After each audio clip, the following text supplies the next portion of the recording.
আজকের আবহাওয়া পূর্বাভাস কেমন থাকবে ঢাকা, রাজশাহী, চট্টগ্রাম, খুলনা, বরিশাল, ময়মনসিংহ, সিলেটের আপডেট বার্তা।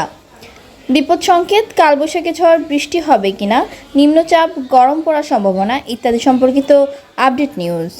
8 অঞ্চলে দুপুরের মধ্যে 60 কিলোমিটার বেগে ঝড়ের আভাস। দেশের 8টি অঞ্চলে দুপুর 1টার মধ্যে 45 থেকে 60 কিলোমিটার বেগে ঝড়ের আভাস দিয়েছে আবহাওয়া অফিস।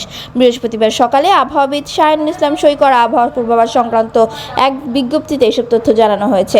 পূর্বাভাসে বলা হয়, খুলনা, বরিশাল, পটুয়াখালী, নোয়াখালী, কুমিল্লা, চট্টগ্রাম, কক্সবাজার ও সিলেট অঞ্চলের ওপর দিয়ে দক্ষিণ দক্ষিণ পূর্ব দিক থেকে ঘন্টায় 45 থেকে 60 কিলোমিটার বেগে বৃষ্টি অথবা বজ্রসহ বৃষ্টি, অস্থায়ীভাবে ঝড়ো হাওয়া বয়ে যেতে পারে। এসব এলাকার নদী বন্দরসমূহকে 1 নম্বর সতর্ক সংকেত দেখাতে বলা হয়েছে। এছাড়াও সারা দেশে হালকা থেকে অতি ভারী বৃষ্টির সম্ভাবনা রয়েছে। আগামীকাল শুক্রবার পর্যন্ত দেশের বিভিন্ন স্থানে বৃষ্টিপাত অব্যাহত থাকতে পারে বলে জানিয়েছেন আবহাওয়া অফিস।